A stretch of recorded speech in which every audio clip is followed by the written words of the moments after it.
ინტერესი აქვს და აქვს სურვილი, რომ პოლიტიკური ცხოვრებისში მონაწილეობა მიიღოს არჩევნების გზით, 4 წელიწადში ერთხელ უნდა დაბრუნდეს საკუთარ სამშობლოში და საქართველოში მისცეს.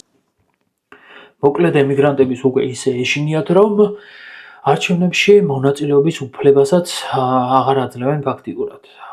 ის არ იყო წინა წელს რახელ ნურბარიერებით შექმნეს, რომ საკმარისი საარჩევნო უბნები არ გახსნეს, ზოგან ბეჭდებიც კი არ გააგზავნეს საკმარისად.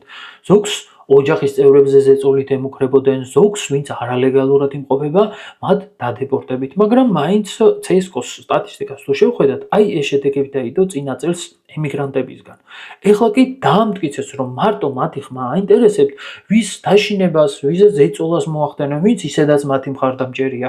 ერთი სიტყვით გასაოცარი დემოკრატია, ნამდვილად. მე უკვირთ ხალხი რატომ არის ნდობა დაკარგული, რატომ არ ცნობს მათ არჩევნების ლეგიტიმაციას. შედეგი კი ეს არის და ესეც იმისთვის მოიგონეს, რომ ნათელია ემიგრანტების ნაწილი არალეგალურად არის, ნაწილს ისეთი სიტუაცია აქვს, რომ ფიზიკურად ვერ შეძლებს ჩასვლას, ფინანსურ და დროის ფაქტორზე რო აღარაფერი ვთქვათ. მოკლედ შემდეგისთვის კაცი დააყენეთ საარჩევნო უბანზე, რომელიც მარტო მათ შეუშვებთ შიგნით, ვინც თქვენ გაძლევთ ხმას, თორემ მანდაც ვერ დააგროვებთ უკვე საკმარის ხმებს.